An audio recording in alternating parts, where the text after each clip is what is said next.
በኢትዮጵያ እጥረትና በየጊዜው የዋጋ ንረት ከሚታይባቸው የፍጆታ ምርቶች አንዱ የምግብ ዘይት ነው። እንደ ኢንዱስትሪ ሚኒስቴር መረጃ በኢትዮጵያ የምግብ ዘይት ፍላጎት በዓመት 900 ሚሊዮን ሊትር አካባቢ ነው። ከቅባት እህሎች ዘይት ጨምቀው የሚያጣሩ 25 መካከለኛና ከፍተኛ ኢንዱስትሪዎች እንዳሉ መረጃው ያሳያል።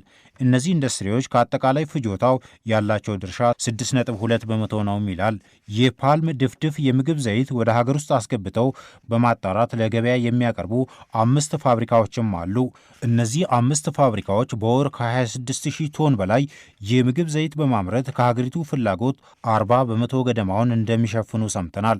ፋብሪካዎቹ የፓልም ድፍድፍ ከውጭ አምጥተው በማጣራት ለገበያ ለማቅረብ የተገደዱት ለግብዓትነት የሚጠቀሙባቸውን የቅባት እህሎች በሀገር ውስጥ በፈለጉት መጠን ማግኘት ባለመቻላቸው ነው ተብሏል። የሀገር ውስጥ የዘይት ፋብሪካዎች ግብዓቶችንም በማምረት እንዲሰማሩ፣ ለዚህ ደግሞ ድጋፍ እንደሚያደርግ መንግስት አሳውቋል። ፋብሪካዎቹ ግብዓት እዚሁ ካመረቱ ወጪያቸውን ይቀንሳሉ። እሱን ተከትሎም የምግብ ዘይት ዋጋ ዝቅ ይላል የሚል መነሻ አለው። ይሁን እንጂ የምግብ ዘይት መሸጫ ዋጋ ከመቀነስ ይልቅ በየጊዜው እየጨመረ የብዙዎች የምሬት መነሻ ሆኗል። ከሰሞኑ እንኳን የምግብ ዘይት ዋጋ በአዲስ አበባ ከፍተኛ ጭማሪ አሳይቷል። በአንድ ሳምንት ብቻ በ5 ሊትር ላይ እስከ 300 ብር የሚደርስ ጭማሪ ተመዝግቧል።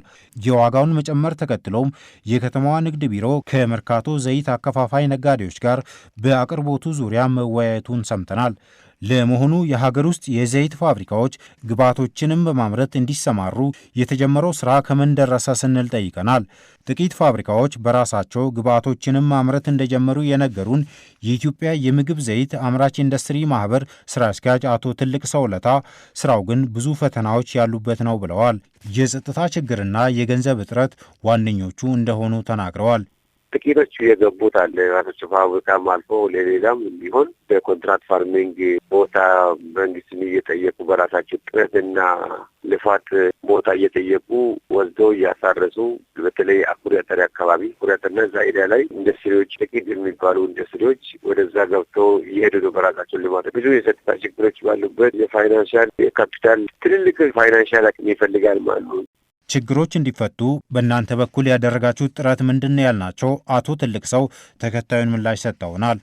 መንግስት ያውቃል ያለው ችግር በተደጋጋሚ የታች ድረስ ወርዶ አጥንቷል። የግብዓት ችግሮች በምን ያህል ደረጃ ገበሬ ያለው ብዙም ስለማይቆይ በደላላ ውስጥ ገብቶ ህገወጥ ደላላዎች ይዘው በማስወደድም በተገቢ ሁኔታ እንዳያገኙ የማድረግ ችግሮች በተደጋጋሚ መንግስት አጥንቶ ለይቶ ስለሚያውቅ ይሄ ኤሪያ የተሻለና ብቸኛ አማራጭ ብሎ ስለሚያስብ በአመት አንድ ተመርቶ ከገበሬ ገባው ጠብቃችሁ አመት ሙሉ ማምረት አትችሉም እና ቦታውን ወስዳችሁ በኢሪጌሽን በተለያየ መልኩ አምርታችሁ የተሻለ የሀገር ውስጥ ተኪ ምርት ማምረት እንዲችሉ ሽፋናቸውም 20-5% ካለው ሽፋናቸው ከፍ እንዲል በዚህ ልክ ግቡ የሚል በተደጋጋሚ ይነሳል።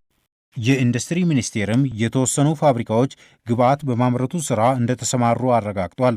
ፋብሪካዎቹ በራሳቸው ግብዓት ማምረት ከጀመሩ ወዲህ የዘይት አቅርቦትና ዋጋ ላይ ለውጥ እንደታየ የሚያሳዩ መረጃዎች አሉም ብለዋል። አቶ አማርከኝ እመኩሉ በሚኒስቴር መስሪያ ቤቱ የአምራች ኢንዱስትሪ የግብይት ዴስክ ተወካይ ኃላፊ ናቸው። እኛ ያለን መረጃ በተሻለ ሁኔታ ለውጥ አምጥቷል ነው። ከአንዳንድ የጥራት የመጠን ችግሮች ካልሆኑ በቀር አሁን እንደከዚህ በፊቱ ከውጭ በገፍ የሚመጣበት ሁኔታ የለም። ስለዚህ ውጤት እያመጣ እንደሆነ ያሳያል ማለት ነው። ምን ያህል ፋብሪካዎች ወደ ግብዓት ማምረት ገብተዋል፣ ምን ያህልስ ከውጭ የሚመጣውን መተካት ችለዋል የሚለውን ትክክለኛ መረጃ ለማወቅ ጥናት እየተደረገ እንደሚገኝም ኃላፊው ተናግረዋል። አሰስመንት ላይ ያለ አለ ግብርና ሚኒስቴር፣ ኢንዱስትሪ ሚኒስቴር፣ የግብርና ስራዎች ኢንስቲትዩት፣ ትራንስፎርሜሽን ኢንስቲትዩት የሚሰራው አላለቀም። ከዚህ አንጻር አሰስመንት እየተሰራ ነው። የሀገር ውስጥ ግብዓትን በምን ያክል አግባብ እየተጠቀሙ ነው የሚለው ስለሆነ ቼክ የሚያደርገው እሱን ነው። ከውጭ የሚገባው ቀረ ማለት የሀገር ውስጥ ምርት እየተጠቀሙ ነው ወይም ግብዓቱን እየተጠቀሙ ነው ማለት ነው። ፋብሪካዎች በራሳቸው መሬት ወስደው ግብዓት ከማምረት ባለፈ የኮንትራት ፋርሚንግ አሰራርም ችግሩን ይፈታል የሚል ጠንካራ እምነት በመንግስት በኩል እንዳለ አቶ አማርከኝ ተናግረዋል። በዘላቂነት ይፈታል ተብሎ የሚታመነው የኮንትራት ፋርሚንግ አዋጁ ነው። የራሳቸውን ምርት እንዲያመርቱ ራሳቸው መሬት ወስደው ከማልማትም ባሻገር በኮንትራት የራሳቸውን ግብዓት እንዲያመርቱ ታሳቢ ያደረገ ነው። ምርት አቅራቢውና ለምሳሌ የአኩሪ አተር የሚጠቀም የዘይት አምራች ቢኖር የአኩሪ አተር የሚያመርተው ገበሬና አኩሪ አተርን ተጠቅሞ ፕሮሰስ የሚያደርገው አምራች ኢንዱስትሪ ናቸው የሚፈራረሙት። በዚህ ያክል መጠን በዚህ ያክል ጥራት ታለማልኛለህ ወይ ታመርትልኛለህ ታቀርብልኛለህ የሚል ስምምነት ነው የሚዋዋሉት ማለት ነው። ያንን ጋይድ ሊያደርግ የሚችል ነው አዋጁ። ከ7 እስከ 10 የሚደርሱ የዘይት ፋብሪካዎች ግብዓቶችንም ለማምረት በተለያዩ ክልሎች መሬት መውሰዳቸውን ኢንዱስትሪ ሚኒስቴር ከዚህ ቀደም ነግሮናል። ቤንሻንጉል ጉሙዝ፣ አማራ፣ ደቡብና ኦሮሚያ ለአብነት የተጠቀሱ ክልሎች ናቸው።